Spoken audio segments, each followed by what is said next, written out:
আজকে কয়েকদিন যাবৎ ইউটিউবে ফেসবুকে টোটালি ঢুকতে পারতেছি না, শুধু একটা ভিডিও চোখের সামনে আসতেছে। প্রথমে আমি বুঝতে পারিনি এখানে কি হয়েছে, অনেকের থেকে জিজ্ঞেস করছি মেসেজের মাধ্যমে, কেউ বলে নাই। পরে কালকে আমি ইউটিউবে ঢুকে জিনিসটা ক্লিয়ার হইলাম। একজন মানুষের ভাই অপরাধ থাকতেই পারে, আমরা সবাই অপরাধী, আমরা কেউ ভালো না। কারো ছোট অপরাধ, কারো বড় অপরাধ, অপরাধ তো সবাই করে, তাই না? অপরাধের বিচার হয়, শাস্তি হয়। এভাবে হয় না, এটা আমাদের স্বাধীন বাংলাদেশ। এভাবে কেন বিচার করবো ভাই একজন মানুষের? আপনি আইনের কাছে নিয়ে যান, আইনের আশ্রয় তাকে দেন, আইনের আওতায় নিয়ে যান, আইনে তার বিচারটা করুক। এই যে জনগণের সামনে উলঙ্গ করে তাকে ইট দিয়ে পাথর দিয়ে মারা হয়েছে, এটা কি কাজটা কি উচিত হয়েছে? আপনাদের সবার কাছে এটা আমি একটু জানতে চাই, আপনারা বলবেন কাজটা কি উচিত করছে?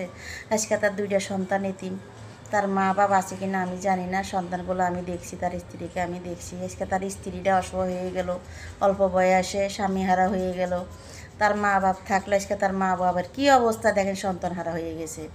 এতিম, সবাইকে এতিম করে লোকটাকে আপনারা মেরে ফেললেন, কাজটা কি ঠিক হয়েছে বলেন?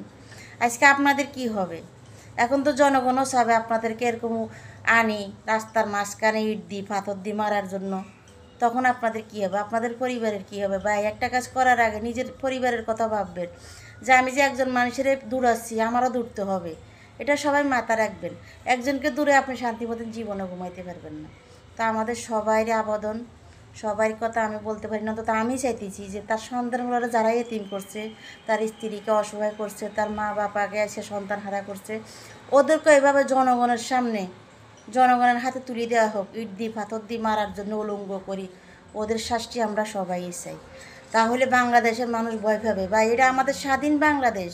আজকে আমাদের স্বাধীন বাংলাদেশে কি হয়ে গেল, কল্পনার বাহিরে এটা। আমি